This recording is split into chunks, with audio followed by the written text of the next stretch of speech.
kind of a rough week for some people that I'm close to, and I just thought it was really appropriate, not only for what's been going on and how people have been feeling, but just for the theme of the message as well.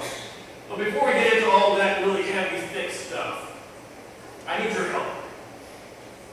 Aaron and I have been married for almost 12 years.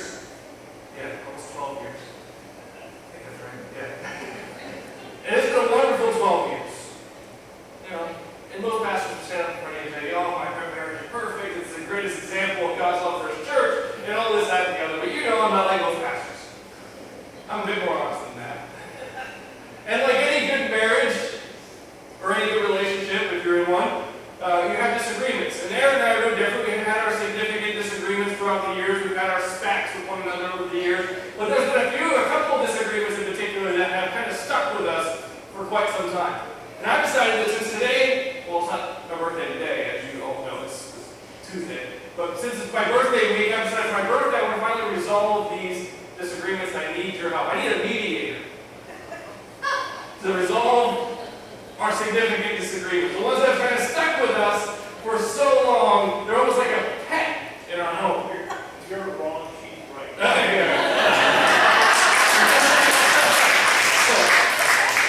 That's the problem. That's the problem. Aaron and I have learned over the years. We've learned over the 12 years we've been married and the number of years we did. Before that, we're both very stubborn people. And we're both right. It doesn't matter if it's about the color of the wall or who's doing the dishes or the direction we're going to steer our canoe in. We are both going to be right regardless. And if that means our canoe's going to spin in circles the entire way down the river, then so be it. That's true story. We don't canoe anymore. We learned on our honeymoon. We're not canoeing together. We kayak.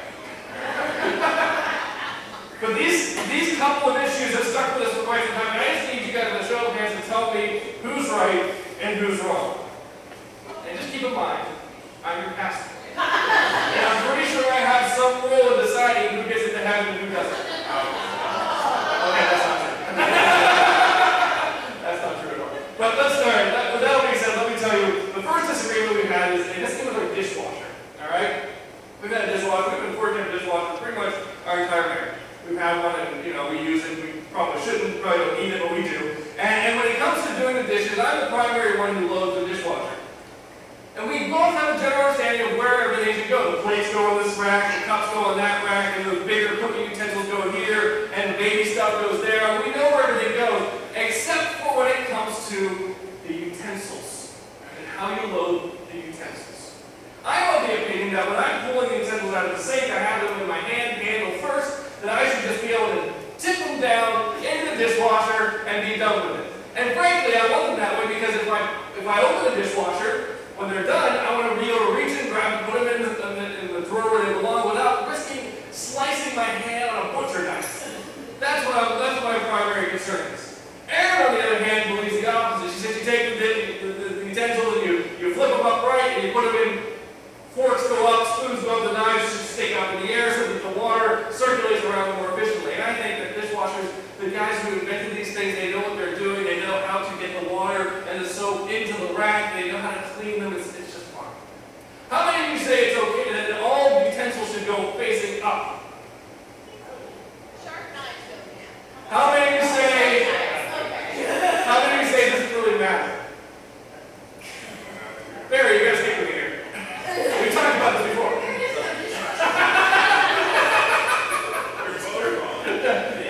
We're both wrong. How are we both wrong? The handles of the spoons go down, the sharp points of the knives go down. I said that. Okay, all right. Well, maybe we didn't quite solve this one. There's another one I have, a more significant one that I want to propose to you here this morning before we move into the rest of the message. All right. Disagreement number 2 that always comes up in our relationship. All right. We all know that it is incredibly dangerous and now, in fact, illegal to text while you drive. Right? We all agree with that, right? That's just stupid. You're going to kill somebody if you text while you're driving.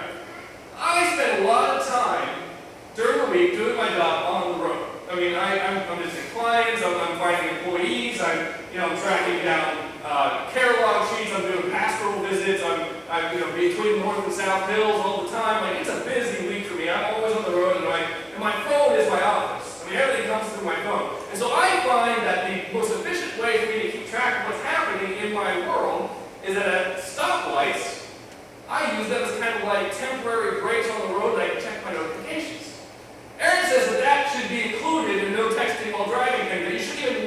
phone while you're sitting behind the wheel. It doesn't matter if you stop at a red light. It doesn't matter if you're not moving at all.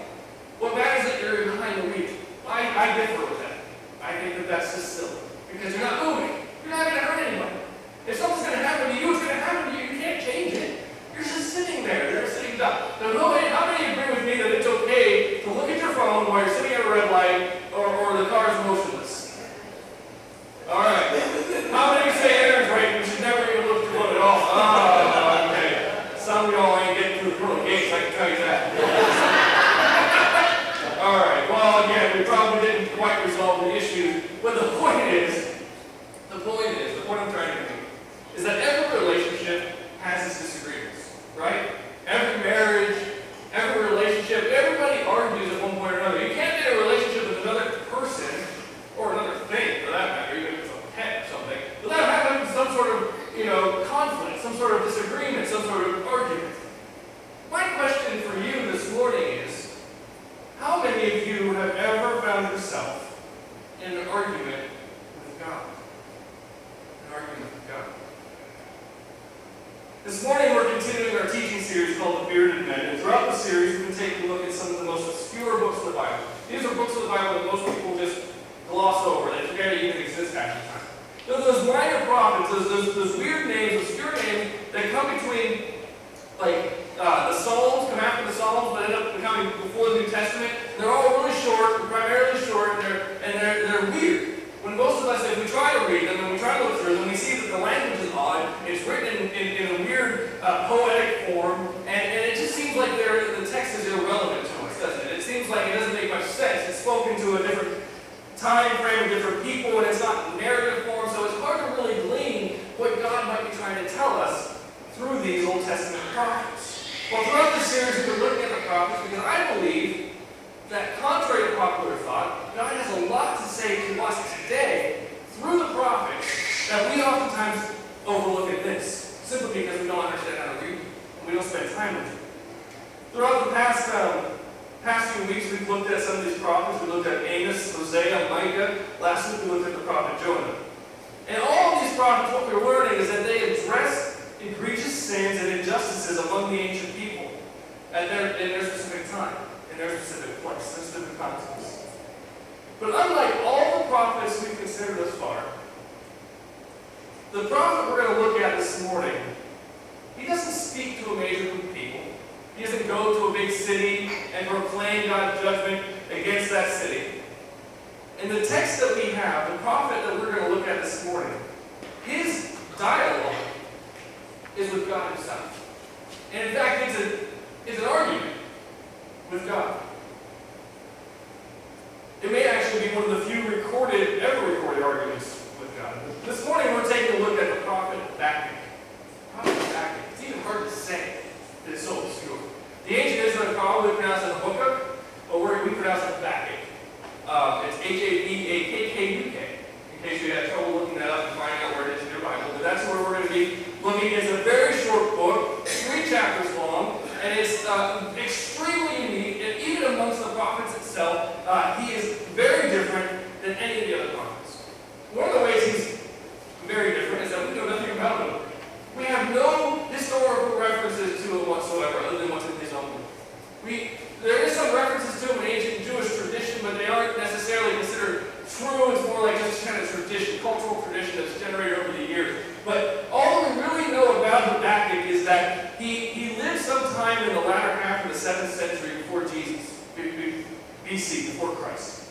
And most surmise that Habakkuk lived in Jerusalem, somewhere in the vicinity of Jerusalem in the nation of Judah, just prior, if you know historical ancient Israeli history, it would be just before the Israelites, the people of Jerusalem were captured, the people of Judah were captured by the Babylonians and taken into exile by the Babylonians. This is his time here. This is where he's living. This is his context.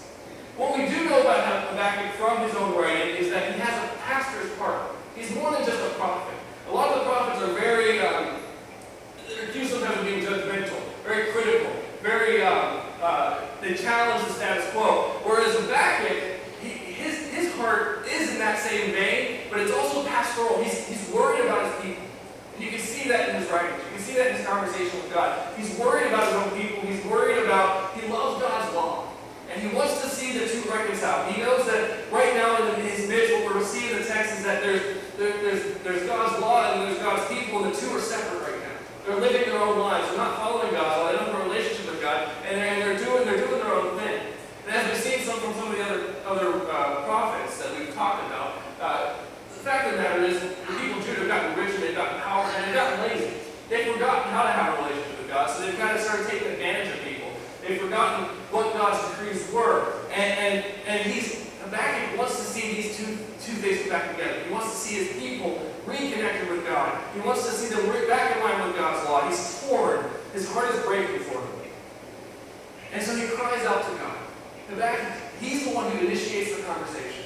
He cries out to God, and these are the first words that come out of Habakkuk's book, Habakkuk chapter 1, starting in verse 2. This is what Habakkuk says. He says, "How long, O Lord, must I call for help, but you do not listen? Violence is everywhere, I cried, but you do not come to save. Must I forever see these evil deeds? Why must I watch all this misery? Wherever I look, I see destruction and violence. I'm surrounded by people who love to argue and fight. The law has become paralyzed, and there is no justice in the courts. The wicked far outnumber the righteous, so that justice has become perverted."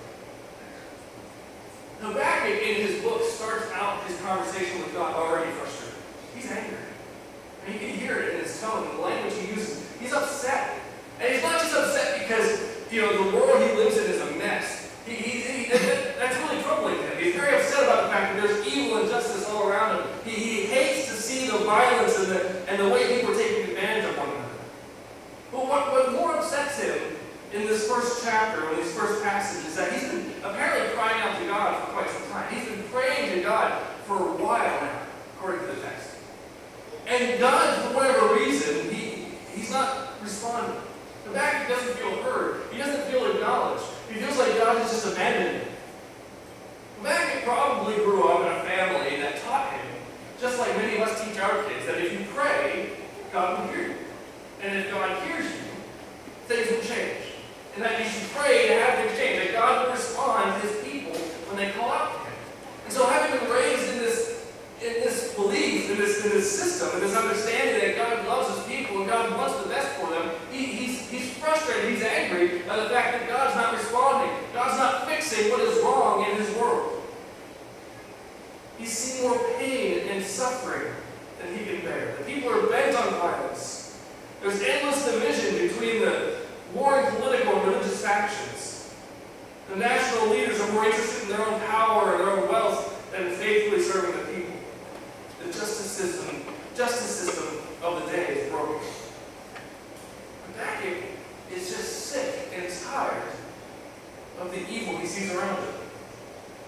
He's sick of watching good people suffer. He's sick of watching the rich get richer and the poor get poorer. He's sick of the injustice. He's sick of the evil. So Habakkuk cries to God. He cries to God for many of the same reasons I think some of us cry out to God, right? I mean, you look at the things that we describe going on amongst the ancient Judeans, and it's hard not to see the parallels of our own context. I mean, unless you're living under a rock, we have some of the very same issues going on in our own country. You can't watch the news without seeing story after story of death and destruction. Our people are killing each other every single day. There's violence in our city, there's war going on around the world, and it continues to spiral out of control to seemingly no end. Our elected leaders seem completely inept, completely incapable of doing anything about it. Frankly, most of the time I'm convinced they don't want to do anything because it's that idea that if we're afraid, if there's fear, if there's anxiety, that they'll continue to be re-elected, so they continue to solve those problems that just never seem to get solved. Our justice system is broken. Inequity is all over the place. The poor and disenfranchised are treated with contempt, while those who are in connections and have the means are given the benefit of the doubt. And just like the people of ancient Judah, frankly, a lot of times, God's modern people, the church, are far too often on the side of perpetuating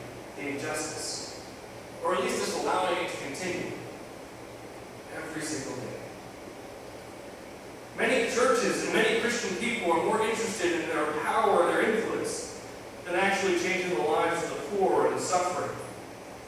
Many churches worry more about appearances, outward appearances, than expanding the kingdom of God and actually getting their hands dirty and calling evil out for what it is. You know, Habakkuk sees what's going on around him. He sees the suffering. He sees the pain. He sees the people crying. He sees the inequities. He sees God's people perpetuating that pain and suffering. So he cries. He cries to God. He reaches out to God. And God seems silent until finally God responds. This is the response that Habakkuk gives. Look around at the nations. This is God's people. Look around at the nations. Look and be amazed. For I am doing something in your own day. Something you wouldn't believe even if someone told you about it. We're going to stop just there for a second. This should be good, right? God finally responded to Habakkuk. He's getting an answer. He's hearing some sort of a vision, some sort of a voice, and some way God is hearing, God is responding to Habakkuk, and it's finally happening. This is going to be something amazing. There's going to be a miraculous redemption of God's people. Injustice is going to be washed away. All the pain and the tears are going to be washed away. There will be no more crying. There will be no more death. Everything's going to be peace, and there's going to be love and justice again. This is going to be the answer to Habakkuk's prayers for so many things. And God continues. He says, I'm raising up the Babylonians, a cruel and violent people. They'll march across the world and conquer other lands. They're notorious for their cruelty and do whatever they like. Their horses are swifter than cheetahs, fiercer than wolves at dusk. Their charioteers charge from far away. Like eagles, they sweep down to devour. That doesn't sound like a very good response. That doesn't sound what Habakkuk was looking for. God heard Habakkuk. God's heard Habakkuk crying out to him, saying that there's pain and there's suffering, there's injustice, there's evil in my land. God, please help me. God sees the evil. God sees the pain that Habakkuk sees. He's seeing what his own people are doing. And God claims he's going to do something amazing. Something no one ever seen before. Something no one would ever expect. And he goes on to explain he's going to raise up a nation. He's going to raise up a new people, an evil nation, the Babylonians. God goes on to describe that the Babylonians are they're bent on destruction. They're even more cruel and evil than the people of Judah. They're going to strike down the people of Judah and cause them even more suffering than they already feel.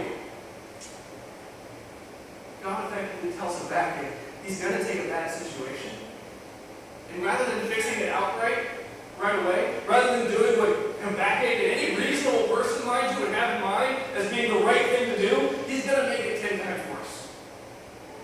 God says, I'm going to make it worse. You think you know pain, you think you know suffering, it's about to get even worse. That's effectively what God's telling Habakkuk.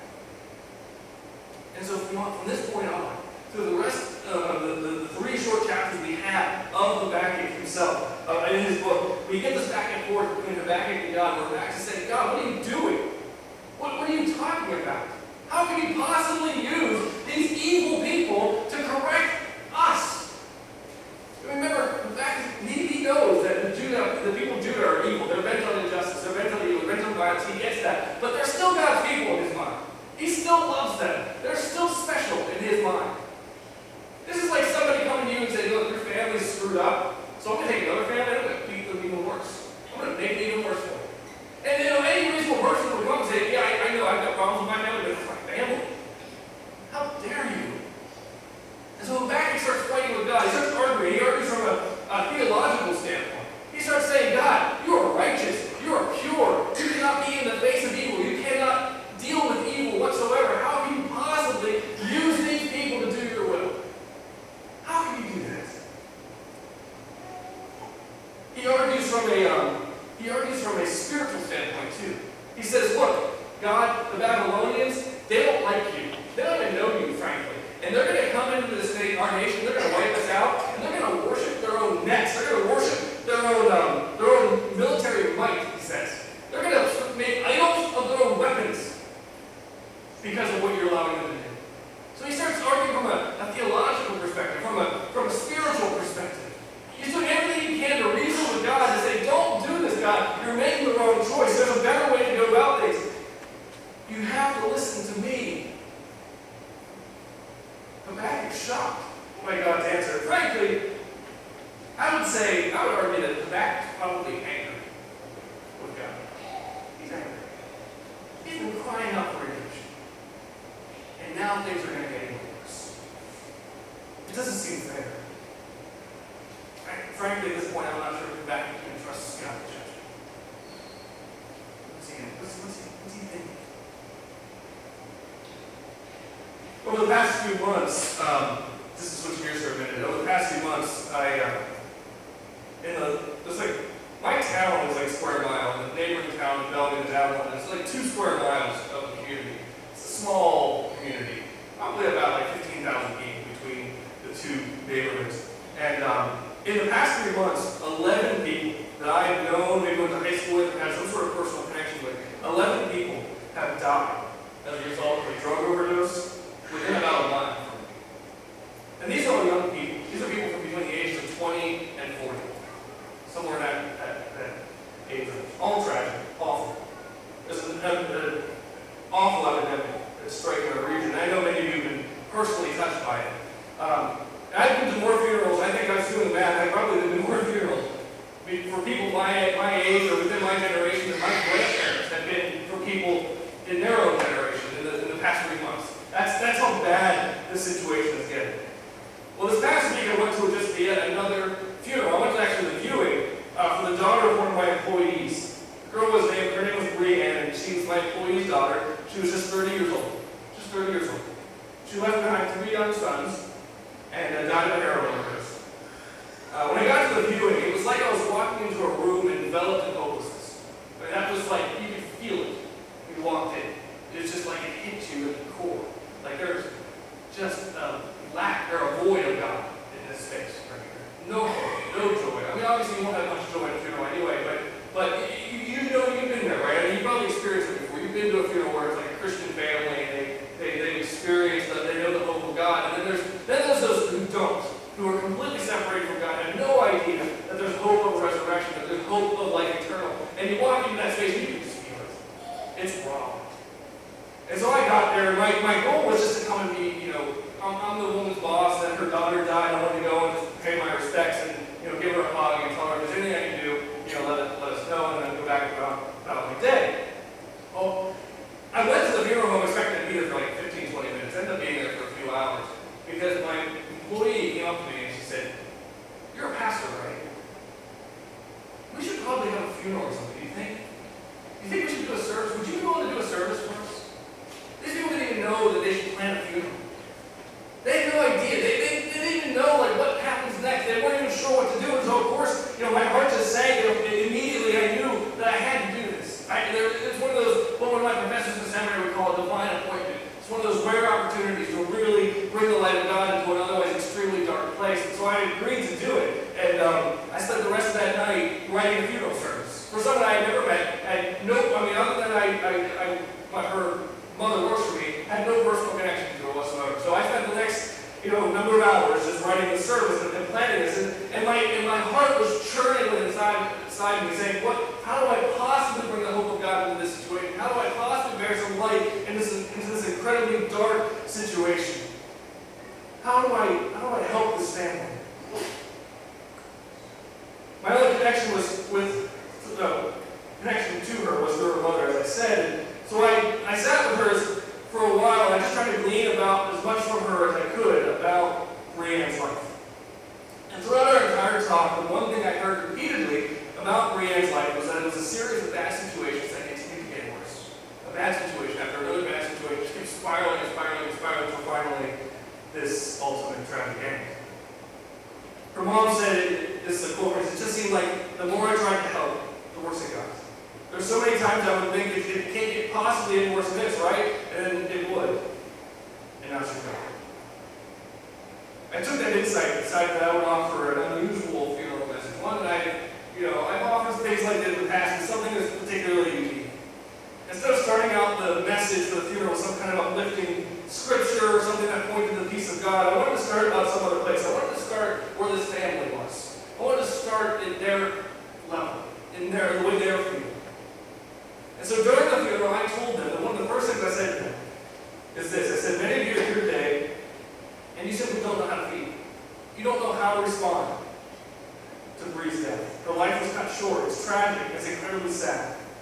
That we know.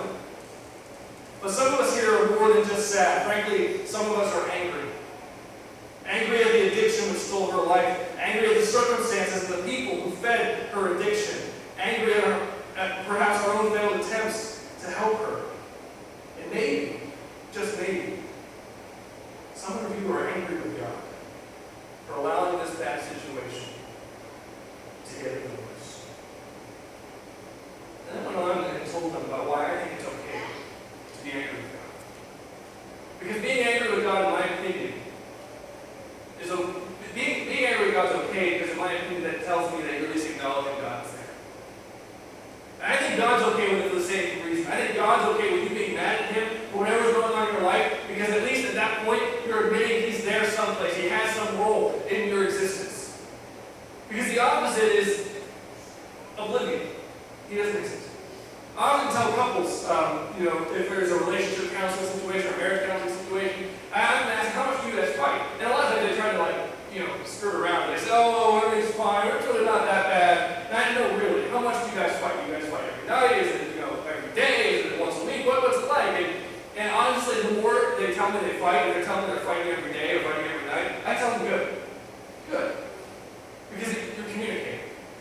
You're communicating with one another. You're communicating in unhealthy ways. You're not connecting, but at least you're communicating, because the opposite is when couples decide that enough's enough and they stop communicating entirely, that's when things fall apart. When you stop fighting, when you don't even you pretend like the other person doesn't even exist, that's when things ultimately end. And so if you're fighting, you're arguing, at least you're acknowledging the other person's presence, at least you're acknowledging that they're there. And I believe that's true with our relationship with God sometimes. Sometimes life is just rough. Sometimes life is just awful. And bad situations get worse. And it's time for us to acknowledge that it's okay to yell at God, because Habakkuk yells at God. He yells at God and fights with Him. And that keeps him connected to Him. He doesn't like what God has decided to do, but God's going to do what He wants to do. So Habakkuk yells at him, he argues with him, he debates with him, he tries to reason with him.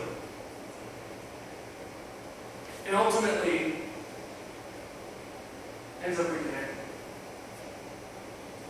After the funeral, the service was over, I found myself in a room full of people that I would never have imagined myself being in a room full of. I mean, these are like hardcore, I don't know how to describe them without sounding mean, but they're street people, right? I mean, these guys are just rough and tough. Every single one of them I know. I have never loved more people in my life, in one space, at one time, than when I hugged that family as they were walking out of that funeral. One guy came up to me, and frankly, this kind of guy was scared of me. If I was walking down through an alleyway or something, I would be on the other side of the street, I would find the street light, he was the kind of guy that would make sure my phone's in my hand in case I needed to call 911. He comes up to me, grabs me by the arm, he pulls me in close, I think it was Graham's cousin, and he said, "You're the first person in this whole ordeal who didn't treat us like a bunch of villains. You didn't treat us like low-life scum. You told us the truth. You didn't try to take advantage of us. You didn't try to sell us short. You were honest. And frankly, I've never been more joyful than I am right now." In the midst of his pain, he felt joy. He felt hope. And it's only because he was given permission, I believe, to be angry with God in his bad situation. The end of my message was simply this: God's not done yet. God is not done yet. Though this situation with the Bree's death and the family being in immense hopelessness and grieving, in a sense, this overwhelming sense of loss, I told them, I know it hurts, but I promise you, God's not done with you yet. That's the hope of the gospel. That's the hope of redemption. That's the message of the Bible. God's not done with any of us yet, and I'm convinced He's not done with this church yet either. That's what ultimately Habakkuk concludes as well. In his argument with God about a bad situation that will inevitably get worse, Habakkuk ultimately concludes with these words. This is getting towards the end of Habakkuk's book. He says this in Habakkuk chapter 3. He says, "Even though the fig trees have no blossoms, and there are no grapes on the vines, even though the olive crop fails, and the fields lie empty and barren, even though the flocks die in the fields and the cattle barns are empty, yet still I will rejoice in the Lord. I will be joyful in the God of my salvation." Friends, our world is in shambles. Our world is violence everywhere. There's pain, there's suffering, poverty. The unemployment rate continues to climb. Finding work is almost impossible for a lot of people. Drug addiction just keeps getting worse and worse and worse. And the question we have to ask ourselves is, where do we find our joy? Where do we find our hope in any of this? Because our world, frankly, if you allow me to use the language, sucks. It does. It sucks. And if we have our hope, if we have hope in God whatsoever, it has to come from our faith in Him. One of my favorite passages this past week, I've been relying on it all week, is this from Jesus in Matthew chapter 11. He says this, "Come to me, all who are weary and burdened, and I will give you rest." Everything of this world is going to fail us. This world will continue to fall apart. There will be suffering until the end of days. It is going to continue to get worse. I'm convinced that hopelessness is going to continue to get worse. But one thing I'm also convinced of is that this is an amazing opportunity for the church to rise up. Never in our history has there been an opportunity in our lifetime to rise up and say that there is more to this world than what we see around us. There's more to this life than what we're experiencing right now. I'm convinced that God's calling for us to come in and touch people who need the gospel. To show them that it's okay to be angry with God, because at least then we're acknowledging Him. And if we at least start there, we can begin to walk through the valley of the shadow of death and not fear any evil. We can continue to journey with them into the heart of God. People need to know that our God is real. People need to know that our God loves them. And frankly, the only way they're going to know that is if we love them. If we give them our hearts. If we give them our love. So the question I have for you this morning, I want to close here, I know we're running late. It's said like this. Is your life perpetuating the peace that surpasses all understanding? Does your life help someone find peace? Or does your life, the way you live, the things you say, or actions you take, does it perpetuate the pain? Does it perpetuate the divisiveness? Does it perpetuate the fight? Because there's only two options. Your existence in this world will either continue to push people towards the peace and hope and love of God, or will continue to perpetuate the fighting, the violence, the anger, the fear,